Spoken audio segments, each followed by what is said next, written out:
Welcome to Mr. 2 Reviews. Today I'm going to do my 10-year comparison review of Leatherman Skeletool CX and Style CS. First, I'm going to talk a little about the Leatherman company, how I got into multi-tools, the features of each multi-tool, known problems about the Skeletool, then some tips and tricks or mods you can do with it. I'll leave links to all the products you see in this video in the description below. I'll also index these topics in the comment section so you can skip ahead. The Leatherman Company was founded in July of 1983 by Timothy S. Leatherman and his college friend Steve Berliner in Portland, Oregon, where it is still located today. Mr. Leatherman started the company for the sole purpose of producing a capable and portable multi-tool.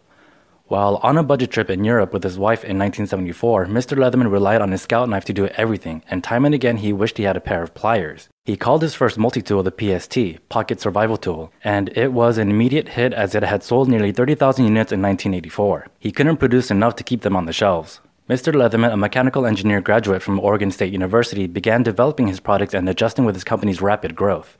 By 2001, the company was making $100 million in annual sales and had sold more than 20 million tools worldwide.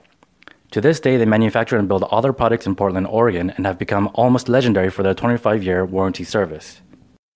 I bought my first multi-tool in the early 2000s to repair a flat tire. Somehow, a screw managed to lodge itself into one of my front tires, so I wasn't able to pull it out with my fingers. I went to my local AutoZone and picked up a flat tire repair kit along with a cheap multi-tool by Sheffield I saw by the register. I pulled the screw out with the help of my new multi-tool and repaired my tire.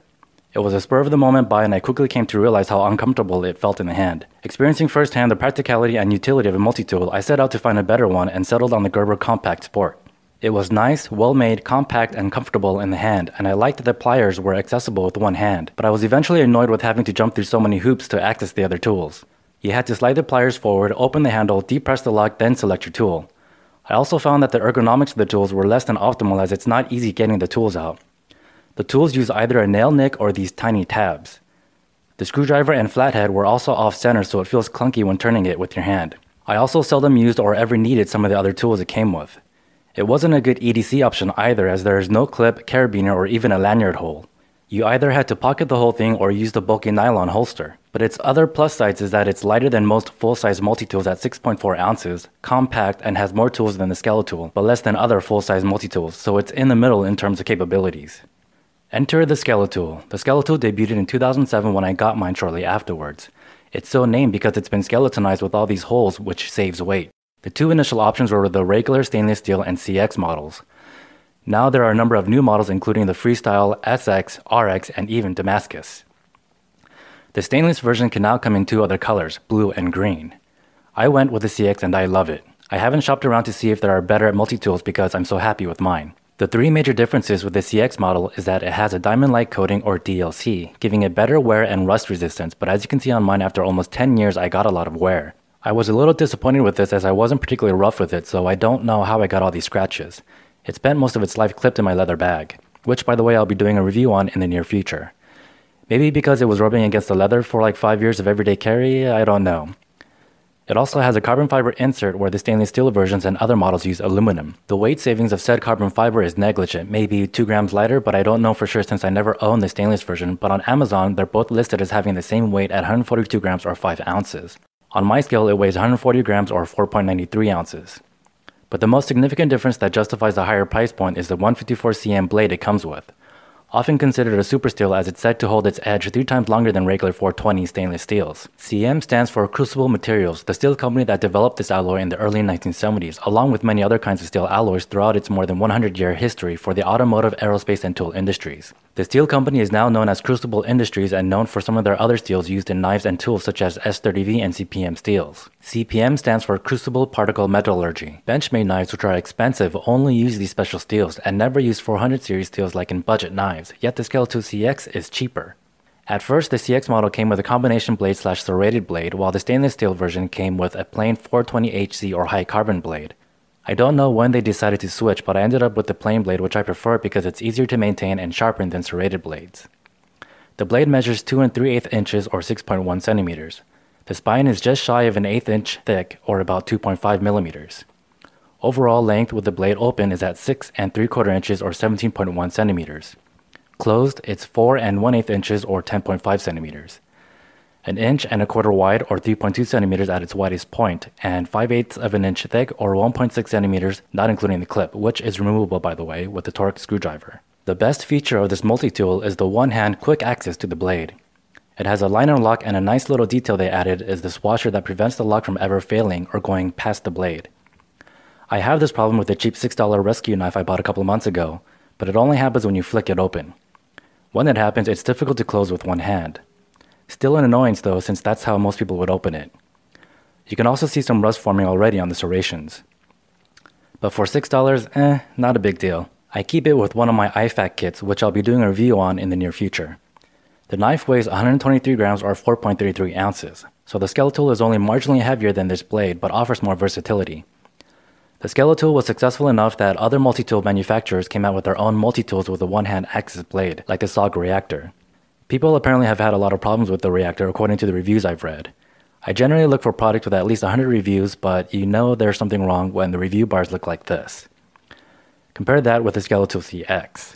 The Skeletool also features needle nose pliers, wire cutters, heavy wire cutters, or it can also be used to strip wires. It also comes with two swappable bits, a number 1 and number 2 Phillips, and a 3/16 inch and 1/4 inch flatheads. A carabiner / bottle opener, a hole or holes for a lanyard, and a pocket clip, so you have 3 different ways of carrying this. The size, weight, and form factor being acceptable for everyday carry.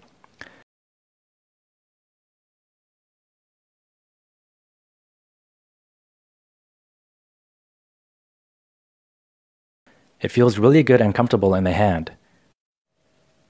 The finger groove adds to its comfortability and gives you a good grip. Some people were worried that your index finger could depress the liner lock, but I never had that problem. I find that my finger presses more against the frame here, and I have medium-sized hands. Maybe someone with larger hands might have this problem, but I never heard of anyone accidentally closing the blade. What I love about this tool is that it allows someone to carry this anywhere without raising too many eyebrows versus someone who carries just a folding knife. People are generally curious about it, but they don't give that concerned look that a regular folding knife might. The only downside is that the blade is smaller than most folding knives. Keep in mind though that it is not TSA compliant because the blade is longer than 6 cm and it locks open, so you can't take it with your carry-on. The Style CS 420 HC blade is about 1.5 inches or 4 cm long and does not lock. It also has a chiseled edge. I love this thing too. I think it's a nice complement with the CX with the tools it offers versus the Style PS. The Style PS comes with pliers, but I didn't want that redundancy. You might say, well, the CS also comes with a blade, and to that I say I would rather have blade redundancy than 2 pliers. Not only that, but I hate the Victorinox style scissors that comes with the PS. The Gerber Compact Sport also has these style of scissors. The scissors on the CS works and feels much better. It's spring assisted and works great. I did develop some rust around the pivots and it started to stick, but it was an easy fix with a few drops of oil.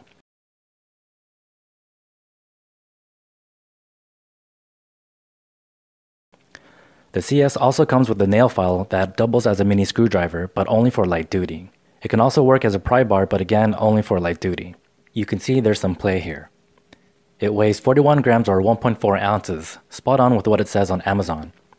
It also has a carabiner / bottle opener that works. Mind you, both this and the CX don't open bottles as well as traditional bottle openers. It sort of bends the cap off slowly versus popping off cleanly like with purpose-built bottle openers, but it works. And the last little tool that comes with the CS that I think is great are the tweezers. For anyone that works with a lot of wood or has splinter-prone children, you can use these to get splinters out. I guess you could also pluck your eyebrows or nose hairs with this if that's your thing. Combined with the CX, these weigh 182 grams or 6.4 ounces, the same weight of the Gerber Compact Sport. So what are some problems or cons with the Skeletool? I'll start with the pliers. The older versions are 5mm thick and apparently prone to breakage. You can easily tell if you have an old version if yours has this large circle right here. I think it happens when you grab something and torque it sideways, maybe from trying to pull something stubborn out and then it breaks one of the heads off at this weak point right here. It must have happened with enough frequency for Leatherman to beef this part up by 0.5 mm to 5.5 mm for current production models. I haven't used my pliers all that much, so I didn't have that problem. One problem that did spring up occurred just recently this past summer, and that is the bit holder. It doesn't hold the bit securely anymore and now it rattles.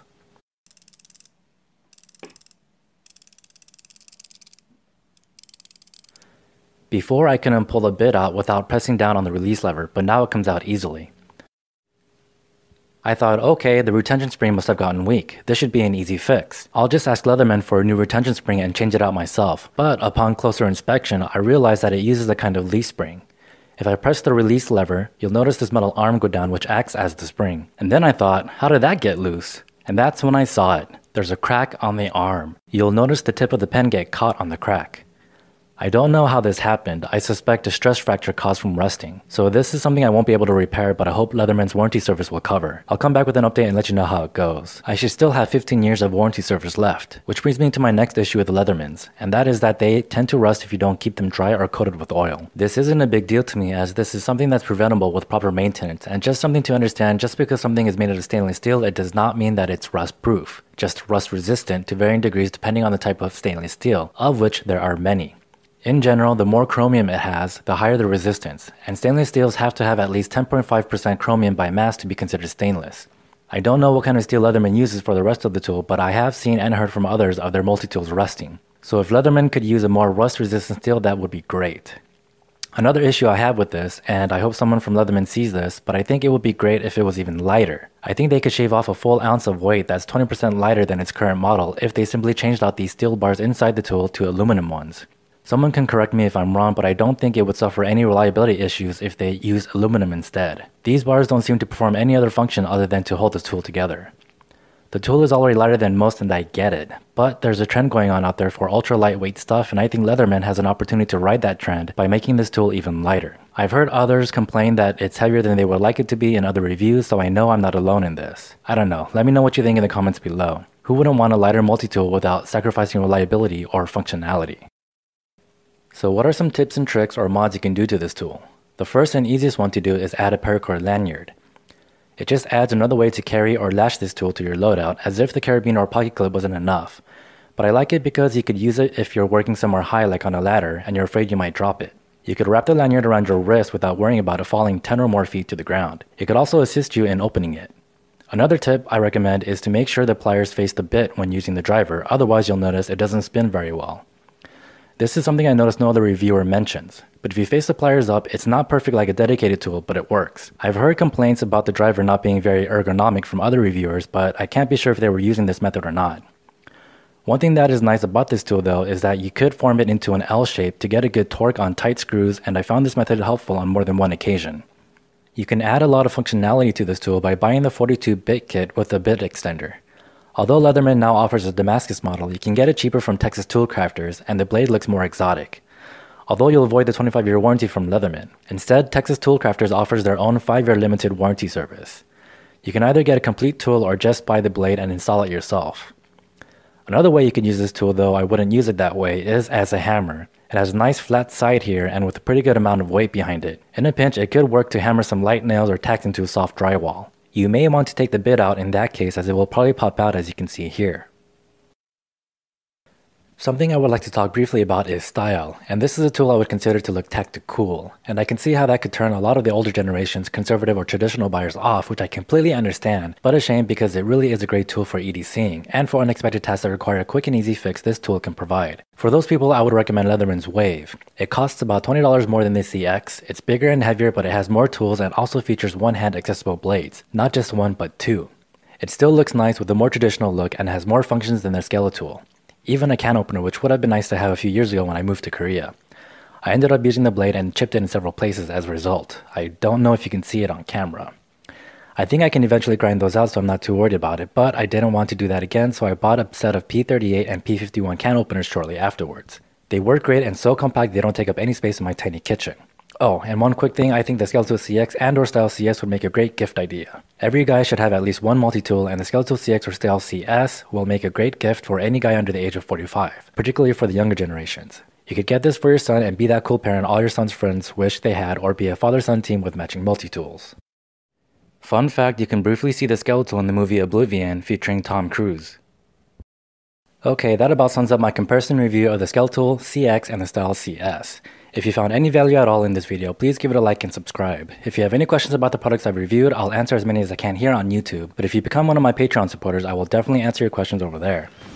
Coming up next on Mr. 2 Reviews, I'll be reviewing my individual first aid kits, also known as IFAKs, PFAKs, TFAKs, or trauma kits. Hit the notification bell if that's something you'd be interested in, and I'll see you in the next one.